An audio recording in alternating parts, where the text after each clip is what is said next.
Hey, the baby's oh, never mind, that was already done. Ha! No, in all seriousness, people, I had to do a video here, and this video is very crucial to the one I'm going to do tomorrow morning. Got a very, very backbone story, but, shoot, and if anybody don't know who this is, Robert Johnson is a blues player by back in back in the 1930s. It is said that he died at 27, and probably the first 27 clubber. Go figure. Besides Janis Joplin, Jim Morrison, Jimi Hendrix, and all the rest of them that wanted to go off and die. Well, this guy was way before their time. But not only that, this man is well wide known for selling his soul to the devil. The Crossroads in Mississippi. But the only reason why I wanted to do this video first into the next one is because this morning I had a article come up, and it went, of course I'm going to explain more tomorrow, but an article came up that led me into another article, and wow, it led me to this. It's very crucial to the two, and due to the fact that down there in Mississippi, you got the old voodoo, well, let alone the skeleton key, what they call hoodoo or voodoo or whatever you want to call it. It's supposed that this man has all kinds of crazy thoughts and theories around him, his life and his death. And man, this is just one insane story after another, but I mean, I've seen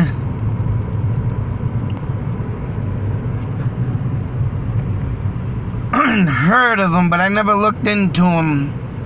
I never listened to his music.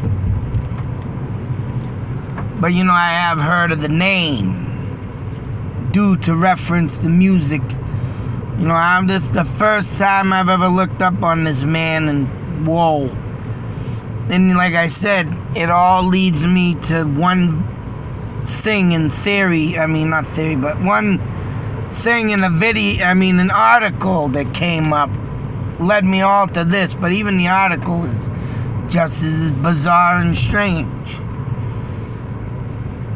Even though that takes out in the northern part of California, but it will all come out tomorrow in that video. But like I say, Robert Johnson supposedly sold his soul to the devil to play a nice, heavy, nasty blues type thing. Probably did say so. He wanted to be the best blues player to ever live type ordeal. And this man made a handful of songs, I guess, and they did come out with an album like 1961. And this goddamn guy, man, got in the Rock and Roll Hall of Fame in 1986. And he had awards. But I mean, shoot. Supposedly the way he played and his finger styles amazed people. Led him to be the best. And supposedly the devil had something to do with it, but I don't know. I think the man just was maybe, say so, how can I say it? Damn it, I want to use a perfect example. Edgar Allan Poe was a beautiful poet, writer of poetry. Beautiful. Insane though. The man was insane, as people called him, because he was a drunk. I think this man was also, they say, was a drunk. When you bring that potion into your body of whiskey and booze, and I call it a potion, you change into something unbelievably devilish. I know I did when I drank. But yet you come out with sometimes remarkably, insanely awesome, epic stuff. I mean, this is his gravestone they gave him back in 2000.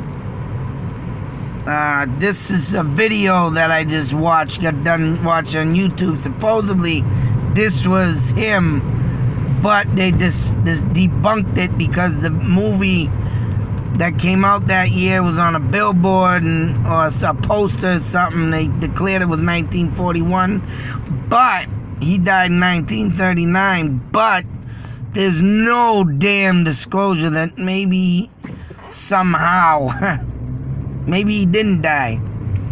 Maybe he faked his death. Whew, damn, excuse me, but one thing caught my eye. And they didn't mention this in the video at all. And this is where you will find and watch that video.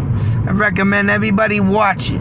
Because they had, not that I give a crap, but Robert Plant and Jimmy Page came along to check this out.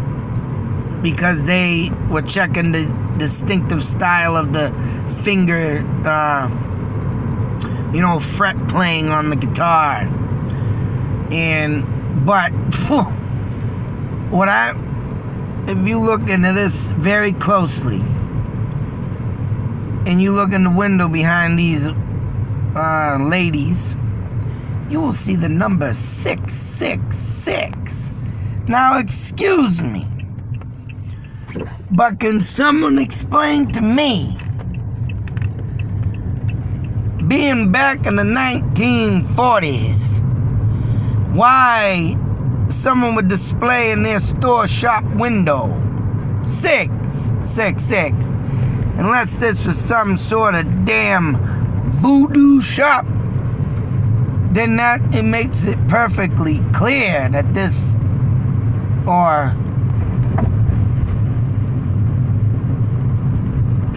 that Robert Johnson, maybe? Because I think this theater would always disclose the coming of blues festival or whatever, and they would have a day for whites and day for blacks. The whole stupid racial thing back then. Whatever, dumb stuff. But like I said, the man in the street was on this day when all this happened. And these women, and this is the photo of the guy. I'm gonna do a face analysis of my own, which I took the only 2 or 3 original photos of this man that supposedly only exist of him. He don't have only but 3 photos in his life. You gotta remember he died 27, but to not have photos, and back in the day it was very crucial to take photographs of family, people. Everybody was shooting a camera back in them days when they were invented. Nobody did not have not one picture, but this guy assumedly did not have it. But up on a wall or in photo books and albums, back in the day, that was the thing to do. So, but to see that 666 in the window, and here you see this is where they map out where the date was wrong and so forth. But like I say, this is a place where they say that it is originally, some people disclose it's on Route 8 and Route 1 here, as you can see on the map.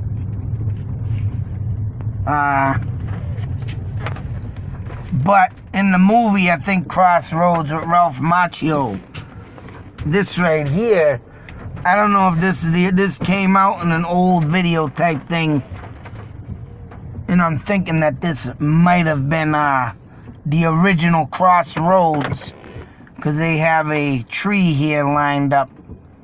There's another picture of him. And, you know, right here, say so. But all in all, I'm just...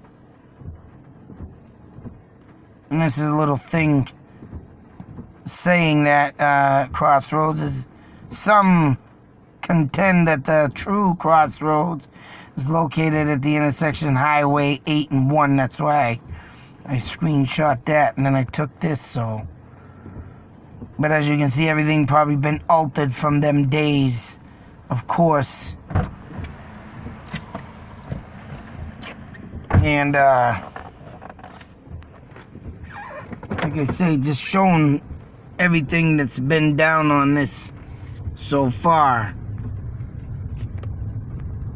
But for this man to go about selling his soul to the devil just to become one of the best blues players, I mean, it obviously worked. But you would think selling your soul to the devil would lead you to the most crucial things in life. This one turned out to be a good turning point, besides this guy losing his life at 27 years old. But all in all, what has this got to do with the next video tomorrow? I mean, you definitely have to sit there and wait. How do you keep a person in suspense is right, as I'll tell you tomorrow. But as you can see, Robert Johnson here, in his distinctive look. I mean, it's just insane that this came up in another article of today, like I say, and to literally go and find out all this stuff. I'm about to wonder if all this stuff that I'm covering now has to do with the video that will be coming up tomorrow and what I found out on some crazy stuff in Northern California. Now, if anybody has not seen, I recommend you to go see or rent or whatever, get the movie, what the hell is it? I just had it on, I just said it too. Oh, Skeleton Key. And I mean, you could see that a lot of people back in the day used to, how they ran and run the colored people, as they would call them, well, in a respectful way, and that's how I would use it.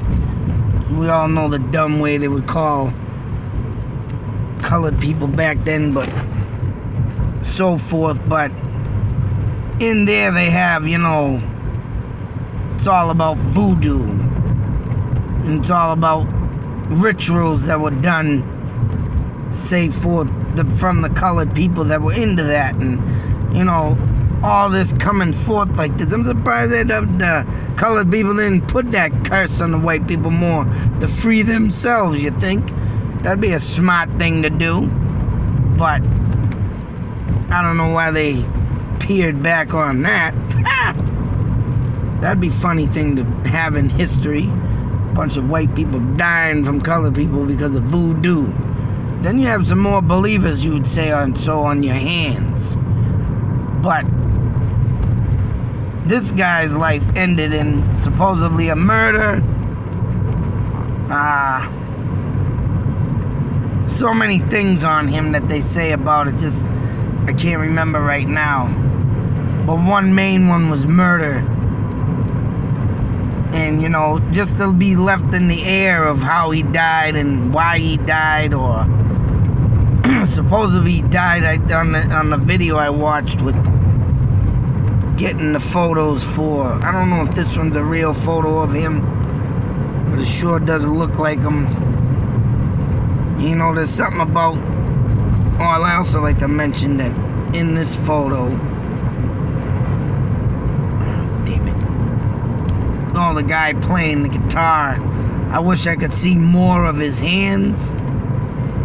Because this Johnson guy definitely, I'd have to show it in another video, but he had webbed hands. I mean, in between his fingers, the skin was more thick. You would see like webbness in the hand, putting more skin, say so, in between the fingers, like where the V starts and stuff. But the way his hands are pictured in this, I can't really tell. Wouldn't be able to get a good shot of that because it's in the video that shows it is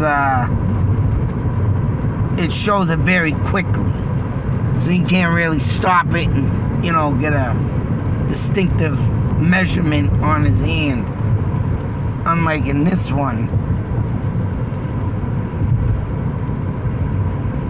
Yeah, that one don't show it.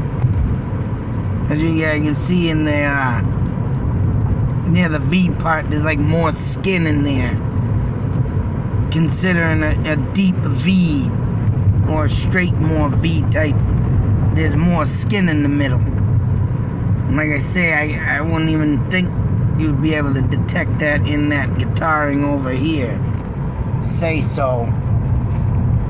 To make claims that it's him. I mean, it kind of does down there. But everybody, there were some other blues players in the audience here. And, you know, they were probably like maybe kids when this guy existed. And they were swearing up and down that this was not him. Because, yeah, they figured, you know, he died in 1939, but you never know. People fake their deaths. And he could have been the first one to fake his death, too, just like Jim Morrison. Say so. Perfect example. A lot of people wanted to, or like Elvis said, to fake his death. But yet he was in the casket. But if you think about it, back then there was things called wax figures. So, you wouldn't tell a body apart from a wax figure back then, because you gotta think, when they put the embalming fluid in you and they blow you up, your skin is all different, your color fades away, you gotta put makeup on the face. I've been to a couple funerals to see the face not looking right, because they had to put makeup on it to put the peachness, tanness, or whatever back into the face. So it's like, wow, it don't even look like it. Look like a friggin' doll. So, you never know. You never know. But all in all, I mean, this, to me, has a big influence on the video tomorrow of what I got to show. Yeah, that's right. Big influence. Because what I have found, I will just say this for tomorrow's video, a Robert Johnson tape was found in this place. And as soon as I, read this article and looked into it, and I mean, I immediately went to serial killers or deaths, because this is what it reminded me of. And now that I look into this Robert Johnson story and think about what I'm going to bring to you tomorrow, it's like, wow. I wonder what this person with the Robert Johnson tape was really doing and thinking and so forth. So, insane of how a story comes out. I start reading something, and then all of a sudden I'm into this, I'm into that. And this is just insane. This story is nuts. Robert Johnson. There ain't much to look up on this man. I mean, it was like he made his music, then he just disappeared, just dropped dead. I mean, there's no evidence, no anything on his childhood. There's nothing to back him up on what he grew up in and as of who. And that really gets me. And they claim that he had a bad, gambling, drinking problem. He liked to gamble, start fights. Back in the day, moonshining and stuff, I'm sure was great. The old friggin', playing cards and poker back in them days was a huge thing. So I can just imagine what maybe led to his death, besides the fact that there's possibilities this man could have been in a voodoo, situation. But yet, so he could have peed someone off, won someone's money, or stole, who knows? It's like one of them unsolved mysteries. There's always a thought and theory, and it'll keep going on until the day you die. And I'm sure you'll come up with a million of them. So, that being said, tomorrow's video is what I brought this one up first because I think it's got something to do, maybe, with the wildness of this next story. And now that, and looking into this and seeing this 666 in a store shop back in the 1940s, something really going on around here, I think. Something really nuts. And the only thing back in them days, don't get me wrong, colored people doing all this voodoo is probably like the Native Americans doing all their curses. You want to beat and you want to rape, you want to kill us, you want to put us down, you want to steal from us, you want to take from us. That's right. You had enough. Some voodoo on your ass. But unfortunately, Robert Johnson got the back end of the stick, so,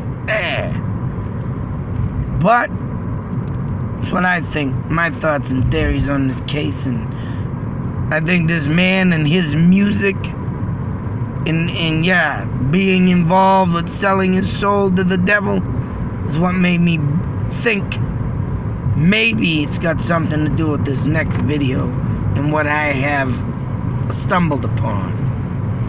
Till that next video, be safe, take care, and beware. Always beware. Stuff like this, right there, read it and weep. It's been going on since the dawn of time. And who knows who lives among us. Out.